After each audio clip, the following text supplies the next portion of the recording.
আচ্ছা, আজকে আমরা দেখব যে যে কোনো রেডিও অ্যাক্টিভ এলিমেন্টসের ইউজ কীরকম হয়। এবার রেডিও অ্যাক্টিভ এলিমেন্টস বলতে আমরা মেনলি দু ধরনের দেখেছি।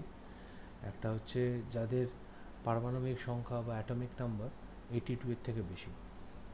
আরও এক ধরনের রেডিও অ্যাক্টিভ এলিমেন্টস পাওয়া যায় যাদের পারমাণবিক সংখ্যা বা অ্যাটমিক নাম্বার 82 এর থেকে কম হয়। ওরা মেনলি বিভিন্ন এলিমেন্টের আইসোটোপগুলো হয়, এবং দেখা যায় সেই সমস্ত আইসোটোপের ক্ষেত্রে তাদের যে নিউট্রন নাম্বার সেটা ওদের প্রোটনের নাম্বারের থেকে বেশি হয়। যেমন ধরো 14C6 কার্বনের এই আইসোটোপটি আমরা যদি ক্যালকুলেট করি তাহলে প্রোটন হচ্ছে 6 আর নিউট্রন নাম্বার হচ্ছে 8, অর্থাৎ এখানে নিউট্রন নাম্বার প্রোটনের থেকে বেশি। সিমিলারলি কোবাল্টের ক্ষেত্রে আমরা যদি দেখি তাহলে ওর প্রোটন নাম্বার হচ্ছে 27, whereas নিউট্রন নাম্বার হচ্ছে 33। আমরা যদি পটাশিয়ামের আইসোটোপটার কথা ভাবি তাহলে সেখানে প্রোটন নাম্বার 19 কিন্তু নিউট্রন নাম্বার হচ্ছে 21। তেমনি ফসফরাসের আইসোটোপের কথা ভাবলে তার প্রোটনের নাম্বার হচ্ছে 15, আবার নিউট্রনের নাম্বার হচ্ছে 17টা। এই ধরনের ক্ষেত্রে আমরা দেখতে পাই যে তারা এই রেডিও অ্যাক্টিভ যে নেচারটা, যে রেডিও অ্যাক্টিভিটি শো করা, সেটা ওদের ক্ষেত্রে দেখা যায়। এই সমস্ত রেডিও আইসোটোপসগুলো বা এদেরকে আবার রেডিও আইসোটোপসও বলা হয়। সরি,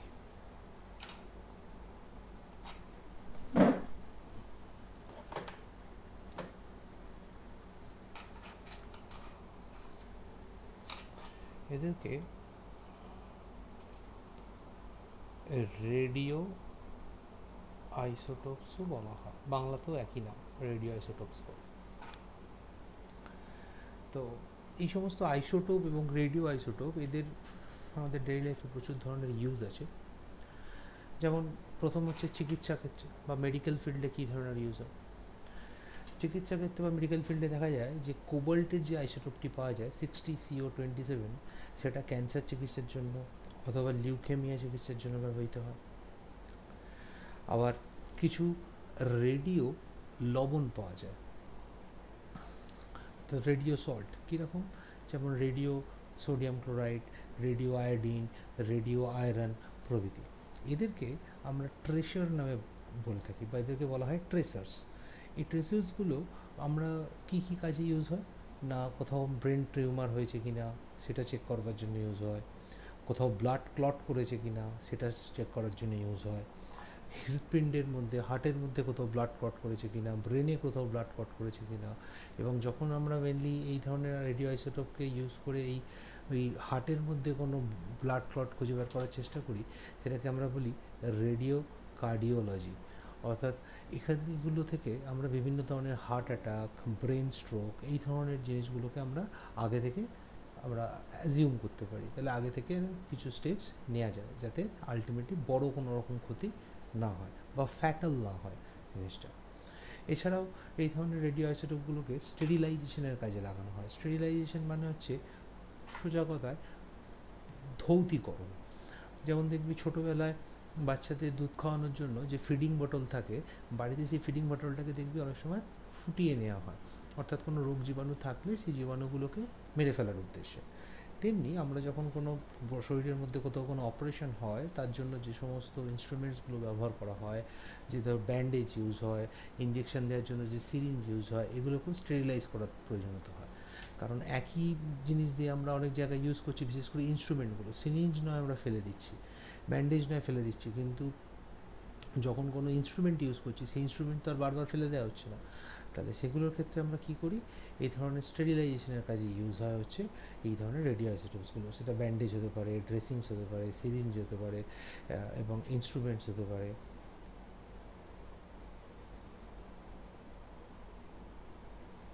প্রভৃতি। আচ্ছা, এছাড়াও এদের সায়েন্টিফিক ফিল্ডে কিছু ব্যবহৃত আছে। বিজ্ঞানের জগতে কীরকম ব্যবহার আছে, যেমন ধর আমরা আগেই দেখেছি যে আলফা পার্টিকেল কতটা স্ক্যাটার্ড হচ্ছে সেইটাকে বেস করে আমরা প্রথম এটা আবিষ্কার করেছিলাম যে যে কোনো অ্যাটমের ভেতরে নিউক্লিয়াস বলে একটা জিনিস আছে, যেখানে ওই অ্যাটমটার বেশিরভাগ মাস কেন্দ্রীভূত বা সেন্ট্রিফাইড অবস্থায় রয়েছে। এই স্ক্যাটার্ড যে আলফা পার্টিকেলসগুলো, তাহলে সেখান থেকে আমরা কি আন্দাজ করতে পারি? নিউক্লিয়াসটার সাইজ সম্বন্ধে একটা আইডিয়া তৈরি করতে পারি। এছাড়াও আমরা এগ্রিকালচারাল ডিপার্টমেন্টে এগুলো ইউজ হয় কীরকম, যে একটা গাছ বড় হওয়ার পিছনে, যে কোনো ধরনের উদ্ভিদ, যে কোনো ধরনের সবজি শস্য, তাদের গ্রোথের ওপর ইউজ হয়।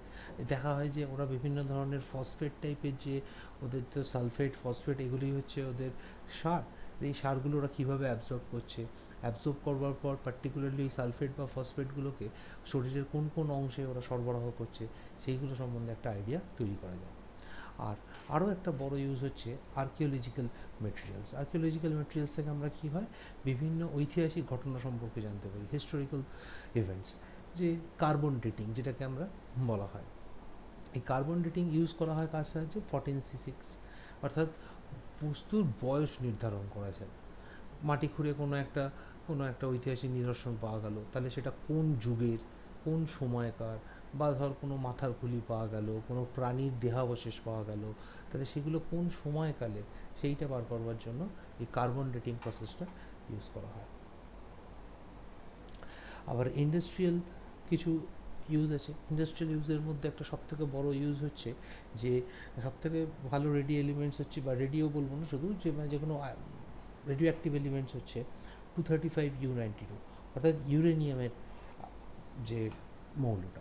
ইউরেনিয়াম মৌলটা আমাদের সবথেকে বেশি ইউজকৃত কোথায় হয় না, অ্যাটমিক রিঅ্যাক্টরের মধ্যে। এই যে বিভিন্ন ধরনের নিউক্লিয়ার পাওয়ার প্ল্যান্ট তৈরি হচ্ছে, সেই সমস্ত নিউক্লিয় চুল্লিগুলোতে মেন ফুয়েল বা মেন জ্বালানি হিসেবে ব্যবহৃত হচ্ছে এই 235U92। আবার আমরা এই ধরনের রেডিও আইসোটোপ ইউজ করে, ধর কোনো একটা বড় কলকারখানা রয়েছে যেখানে প্রচুর মেশিনারিজ রয়েছে, এবার প্রচুর মেশিনারিজ থাকা মানেই সেখানে প্রচুর ধরনের মুভিং পার্টস থাকবে। এই সমস্ত মুভিং পার্টসগুলো যখন মুভ করছে পরস্পরের সঙ্গে ফ্রিকশনের জন্য, ঘর্ষণের জন্য, ওখানে কি হয়, চার্জ অ্যাকুমুলেট হয়, অর্থাৎ ওই পাতগুলোর উপরে বিভিন্ন ধরনের আধান এসে জমা হয়। এবার অনেকটা যদি আধান জমা হয়ে যায়, তাহলে সেখানে শর্ট সার্কিট হয়ে যাওয়ার একটা প্রবণতা থাকতে পারে, সেখানে আগুন ধরে যেতে পারে।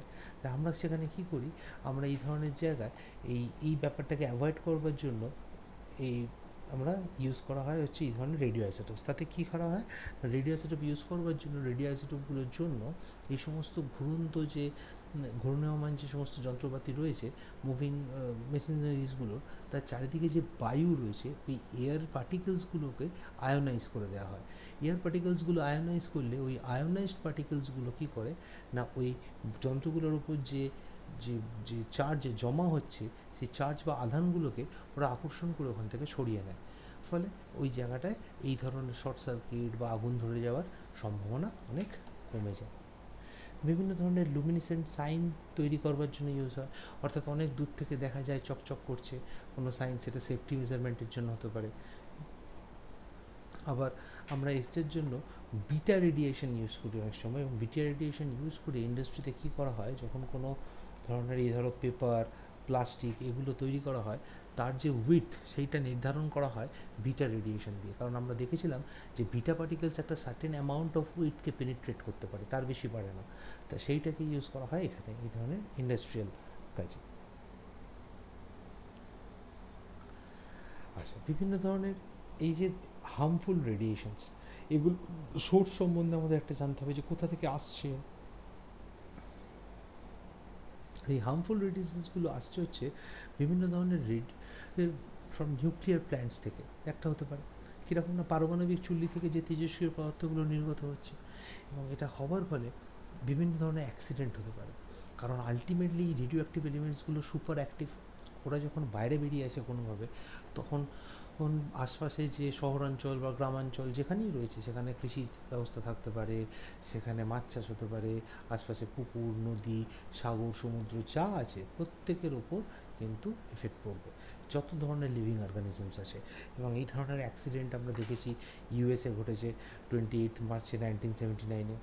আচ্ছা, ইউক্রেনের ক্ষেত্রে আমরা চেরনোবিলের নাম তো সবাই মোটামুটি শুনেছিস তোরা, 26 এপ্রিল 1986-এর কাছাকাছি। রিসেন্টলি হয়েছে জাপানে 11 মার্চ 2011। এবং যদি একটু খবর কাগজ পড়া অভ্যেস থাকে, তাহলে দেখবি কিছুদিন আগেই বেরিয়েছিল, এই জাস্ট কিছুদিন আগেই জাপান সরকার থেকে বলেছে যে না, এবার ওই রেডিয়েশনটা একদম মোটামুটি, ওই রেডিয়েশনের আর কোনো প্রভাব পড়ছে না, কারণ জাপানের ক্ষেত্রে এটা হয়েছিল ওই নিউক্লিয় চুল্লি থেকে এই ধরনের জিনিস লিক করে, রেডিও অ্যাক্টিভ এলিমেন্টস লিক করে ওই আশপাশের সমুদ্রের জলের মধ্যে মিশে গেছিলো। এবং সমুদ্রের জলে মিশে যাওয়ার মানে এটা কিন্তু একটা মারাত্মক ডিভাস্টেটিং এফেক্ট থাকতে পারে। একটা হচ্ছে সামুদ্রিক প্রাণীরা মারা যেতে পারে বা মারা গেছিলো। মাছ চাষের উপর যারা যারা জীবিকা নির্ভর করছে, যাদের তাদের প্রচুর ক্ষয়ক্ষতি হতে পারে। সেই জল চারিদিকে ছড়িয়ে পড়ছে, সামুদ্রিক জল তো আর এক জায়গায় দাঁড়িয়ে নেই, চারিদিকে ফ্লো করছে, তাহলে এক দেশ থেকে অন্য দেশে গিয়ে তার এফেক্ট করতে পারে। এবং ওখানকার মাছ কোনোভাবে যদি কেউ ওই রেডিয়েশন যুক্ত মাছ যদি কেউ নিয়ে গিয়ে খেয়ে থাকে, তাহলে তার বডিতেও এফেক্ট পড়বে। এবং একটা বিভৎস ম্যাসাকার তৈরি হতে পারতো, কিন্তু আলটিমেটলি সেটা অনেক কাঠখড় পুড়িয়ে আর কি ব্যাপারটাকে রোকা গেছে। এবং আজকের ডেটে মোটামুটি আমরা বলতে পারি যে সেটার আর কোনো প্রভাব পড়ছে না। আবার কিছু নিউক্লিয়ার ওয়েস্টের জন্য হতে পারে, অর্থাৎ আমাদের তো দেখ একটা নিউক্লিয়ার পাওয়ার প্ল্যান্ট রয়েছে, মানে তার তো কিছু ওয়েস্ট মেটেরিয়াল আছে, পারমাণবিক বর্জ্য আছে। এই বর্জ্য পদার্থগুলোকে আমরা কোথাও না কোথাও গিয়ে ডাম্প করছি। এই যে ডাম্প করছি, এই ডাম্পগুলোর বর্জ্য পদার্থ থেকে ধর আমরা সাধারণত কী করা হয়, মাটির নিচে গর্ত করে বা কোনো একটা ছোটো কোনো কোনো ওই পুকুরের মতো করে তার ভিতরে ফেলে দেওয়া হয়। এবার যদি কোনোভাবে খুব বৃষ্টি হলো, বন্যা হলো, কিছু হলো, তাহলে সেখান থেকে যদি ছড়িয়ে যায় চারিদিকে, তাহলে দেখ ওটা আশপাশের জলকে দূষিত করতে পারে, আশপাশের মাটি দূষিত হয়ে যেতে পারে। সেই সমস্ত জল বা মাটির সঙ্গে যে সমস্ত লিভিং অর্গানিজমস কানেক্টেড ডাইরেক্টলি অথবা ইনডাইরেক্টলি, তাদের উপর প্রভাব পড়তে পারে। তাহলে এইগুলো সম্বন্ধে আমাদেরকে খুব ওয়াকিবহল থাকতে হবে। এছাড়া আরেক ধরনের কেস থাকে, সেটা হচ্ছে কসমিক রেডিয়েশন আর এক্স রে। দেখি কসমিক বা মহাজাগতিক রশ্মির ক্ষেত্রে কিন্তু আমাদের কিছু করবার নেই, এটা তো আমাদের আসবেই। ফলে এই মহাজাগতিক রশ্মিগুলো অ্যাকচুয়ালি এরা কী হয়, এরা হচ্ছে হাই এনার্জি পার্টিকেলস। এবার আমরা তোরা নিশ্চয়ই এটা পড়েছিস যে পৃথিবীর মধ্যে একটা নিজস্ব ম্যাগনেটিক ফিল্ড আছে, কারণ পৃথিবীর নর্থ পোল সাউথ পোল যে আছে, তাহলে পৃথিবীর এটা যদি নর্থ পোল হয়, যেটাকে আমরা বলি জিওগ্রাফিক্যাল নর্থ পোল, ভৌগোলিক উত্তর মেরু, আর এটাকে যদি ধরা হয় যে জিওগ্রাফিক্যাল সাউথ পোল, তাহলে পৃথিবীর ভিতরে আমরা এরকম কল্পনা করতে পারি যে একটা ম্যাগনেট রাখা আছে, যে ম্যাগনেটের এইটা হচ্ছে নর্থ পোল আর এইটা হচ্ছে সাউথ পোল, ঠিক উল্টোটা। এবং এর ফলে পৃথিবীর চারিদিকে কিছু ম্যাগনেটিক ফিল্ড লাইন্স ছড়িয়ে রয়েছে এরকমভাবে, নর্থ টু সাউথ।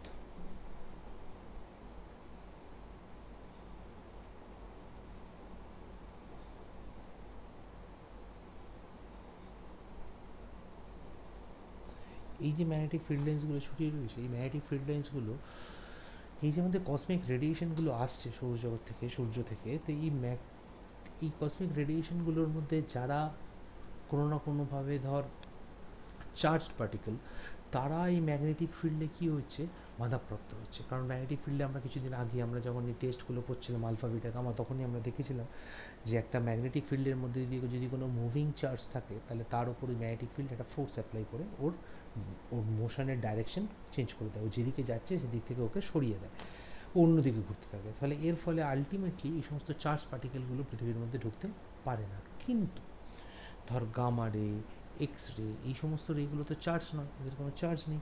ফলে এরা ইএম ওয়েভ হিসেবে বা ইলেকট্রোম্যাগনেটিক ওয়েভ হিসেবে সুন্দর পৃথিবীর মধ্যে প্রবেশ করে যায়। ফলে তার জন্য কিন্তু আমাদের শরীরে, বিশেষ করে চামড়ায় একটা প্রভাব পড়তে পারে বা পড়েও। এই ব্যাপারগুলো সম্বন্ধে আমাদেরকে কিন্তু খুব ওয়াকিবল থাকতে হবে যে কোথা থেকে ছড়িয়ে পড়তে পারে। তাহলে এইগুলোকে আমরা আটকাবো কী করে, এই সমস্ত ঘটনাগুলোকে?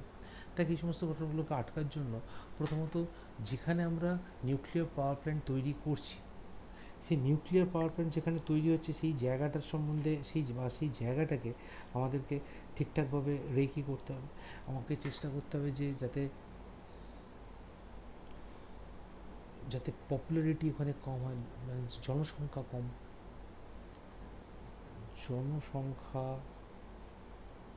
কম বা নির্জন,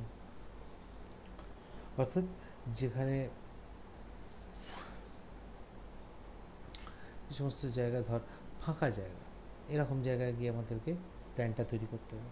আমাদের দেখতে হবে যাতে ওখানে যারা কাজ করছে তারা কোনোভাবেই এই মানে ডাইরেক্টলি যাতে নিউক্লিয়ার রেডিয়েশনে এক্সপোজড না হয়।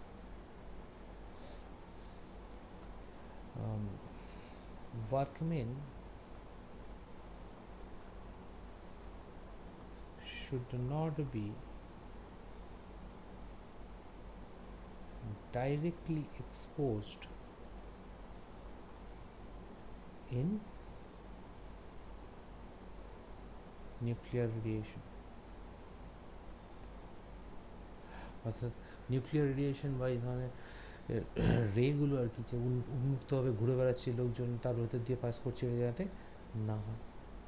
এবং দেখতে হবে যে আমরা যেখানে নিউক্লিয়ার পাওয়ার প্ল্যান্টের মেন স্ট্রাকচারটা যেখানে থাকছে, যেখানে ইউরেনিয়ামের রডগুলো রাখা হচ্ছে, সেগুলো যেন কংক্রিট দিয়ে তৈরি হয়। কারণ আমরা দেখেছিলাম যে কংক্রিট ম্যাটেরিয়াল একটা সার্টেন উইডথের কংক্রিট ম্যাটেরিয়ালকে এই রেগুলো পাস করতে পারে না। তাহলে কংক্রিট বিল্ডিং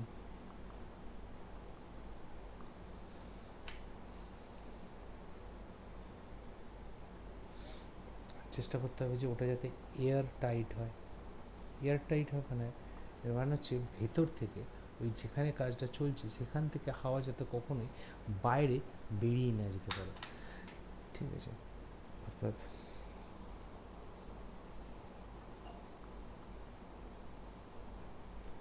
বায়ু প্রবাহ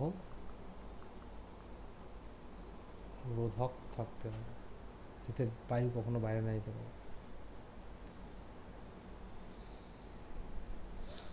একটা প্রপার কুলিং সিস্টেম রাখতে হবে ঠান্ডা করবার জন্য। প্রচণ্ড এনার্জি তৈরি হচ্ছে, তাহলে প্রচণ্ড এনার্জি তৈরি হচ্ছে, প্রচণ্ড গরম, মারাত্মক হিট, ফেটে গেল, বাস্ট করে গেল, এরম যাতে না হয় একটা প্রপার কুলিং সিস্টেম ওখানে রাখতে হতে পারে। যখন আমরা আবার আমাদের এটাকেও দেখতে হবে যে যখন আমরা রিঅ্যাক্টিভ এলিমেন্টগুলোকে হ্যান্ডেল করছি, অর্থাৎ ওগুলো নিয়ে যখন কাজ চলছে, সেই কাজ করবার সময় যারা কাজ করছেন তাদের সেফটি নিয়েও আমাদেরকে ভাবতে হবে।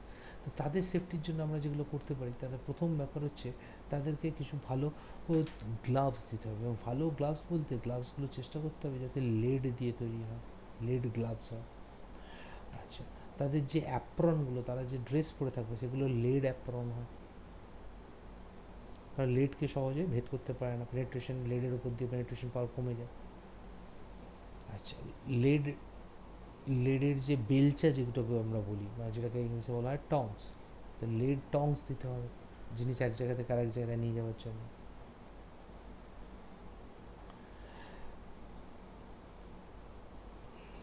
এবং শিফটিং ডিউটি চালু করতে হবে যাতে একজন বেশিক্ষণ ধরে এর আওতায় না থাকে, শিফটিং ডিউটি রাখতে হবে। টানা ডিউটি দিলে চলবে না একই জায়গাতে। যে কোনো এই সমস্ত ইয়েগুলোকে, রেডিও অ্যাক্টিভ এলিমেন্টগুলোকে আমরা আগের দিনই এই টেস্ট করার সময় আমি বলেছিলাম লেড কন্টেনারের মধ্যে রাখতে হয়, যাতে ওখান থেকে রেডিয়েশন চারিদিকে ছড়িয়ে না পড়ে। এই ব্যাপারগুলোকে একটুখানি খেয়াল রাখতে হবে। আর কী করতে হবে না, ডিসপোজাল অফ নিউক্লিয়ার ওয়েস্ট। এই যখন আমরা নিউক্লিয়ার ওয়েস্টটাকে, নিউক্লিয়ার বর্জ্য পদার্থগুলোকে যখন আমরা ফেলে দেবো, সেগুলোকে আমরা কোথায় ফেলবো, কীভাবে ফেলবো, সেই ব্যাপারটা সম্বন্ধে আমাদের একটা একটা ক্লিয়ার কাট একটা ডেমোক্রেশন রাখতে হবে, বা একটা নিয়ম চালু করতে হবে। আমায় দেখতে হবে যে সেটা যাতে কোনো সিটি বা জনবহুল অঞ্চলে যাতে না পড়ে। আমায় দেখতে হবে যে সেটা যেন প্রপারলি মাটির নিচে পুঁতে দেওয়া হয়, properly বুরিড under ground, properly বুরিড under ground, মাটির নিচে ভালো করে পুঁতে দিতে হবে। আদারওয়াইজ এই ধর বিভিন্ন যেটা ন্যাচারাল ক্যালামিটির জন্য হতে পারে, এমনি যদি ওপরে ভাসাভাসাভাবে ফেলে রাখা হয়, জাস্ট দিয়ে ভালো করে চাপা না দেওয়া হয়, প্রপার কন্টেনারের মধ্যে রাখা হয়, তাহলে চারিদিকে ছড়িয়ে পড়তে পারে এবং সেক্ষেত্রে লিভিং অর্গানিজমসের ওপর মারাত্মক প্রভাব পড়তে পারে। সেই সম্বন্ধে আমাদেরকে ঠিকঠাক খেয়াল রাখতে হবে। আবার ধর এছাড়াও আমরা ব্যাকগ্রাউন্ড রেডিয়েশন বলে একটা জিনিস হয়, এটায় এই ব্যাকগ্রাউন্ড রেডিয়েশনের ব্যাপারটা কি না, দেখ আমরা তো বিভিন্ন ধরনের ন্যাচারাল ইয়ে তো দেখতে পাচ্ছি, কিন্তু এই রেডিও অ্যাক্টিভিটিতে আমরা কিন্তু অলওয়েজ এমনিতেই ওপেন কন্ডিশনে থাকছি, মানে in absence of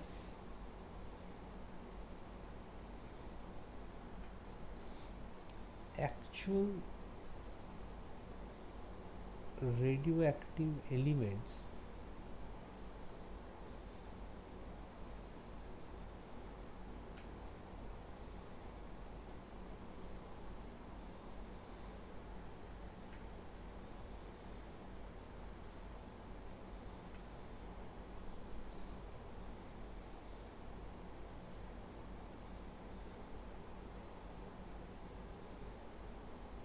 exposed to radioactivity. কথাটা শুনতে একটু অড লাগছে, যেটা কী করে পসিবল, রেডিও অ্যাক্টিভিটি এলিমেন্টস নেই তবুও আমরা রেডিও অ্যাক্টিভিটির মধ্যে এক্সপোজড হচ্ছি।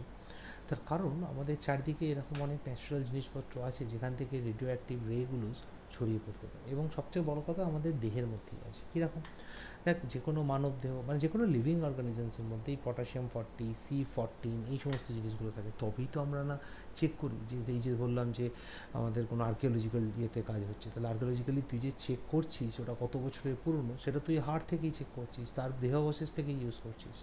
ফলে K40, C14 এগুলো আমাদের দেহের মধ্যে সবসময় রয়েছে। আচ্ছা, রেডিয়াম আমাদের দেহের মধ্যে রয়েছে, বিশেষ করে হাড়ের মধ্যে রয়েছে। এইগুলো সম্বন্ধে আমাদের একটা এগুলো হচ্ছে এই সমস্ত মানে এই সমস্ত রেডিয়েশনে আমরা অলওয়েজ ওপেন, এবং আমাদের বডি ওই সামান্য রেডিয়েশনটুকু সহ্য করার ক্ষমতা রাখে।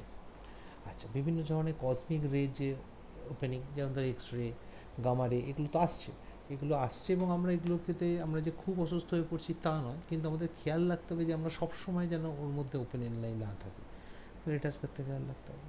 এবং এই যে যে লিভিং অর্গানিজমস বা মানবদেহ বা হিউম্যান বডি যাই বলিস না কেন, এদের উপর যখন এই ধরনের ব্যাকগ্রাউন্ড রেডিয়েশনের জন্য কোনো প্রভাব পড়ে, যে কতটা রেডিও অ্যাক্টিভিটির মধ্যে একটা বডি এক্সপোজড হয়েছে সেইটা মেজার করা হয় সিভার্টস ইউনিট দিয়ে, capital S small V, sieverts unit.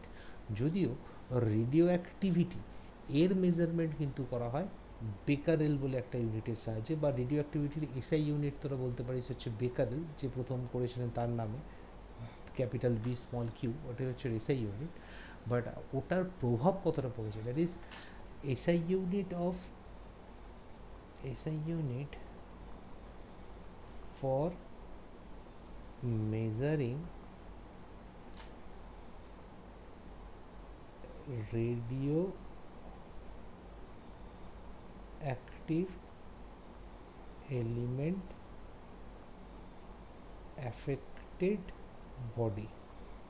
একটা বডিতে কতটা রেডিও অ্যাক্টিভ এলিমেন্ট অ্যাফেক্ট করেছে, কতটা তার প্রভাব পড়েছে, সেইটা মাপার জন্য আমরা সিভার্টস ইউনিট ইউজ করি। তাহলে প্রশ্নটা ভালো করে পড়তে হবে যে কোনটার ইউনিটটা আমাদেরকে চেয়েছে। আর এই বেকারেলটা হচ্ছে রেডিও অ্যাক্টিভিটি, নর্মাল রেডিও অ্যাক্টিভিটিকে যদি মেজার করতে হয় তখন আমরা বেকারেল ইউজ করি রেডিও অ্যাক্টিভিটি, যদি ওটাকে এসআই ইউনিট বলছি, but actually it's a very small unit.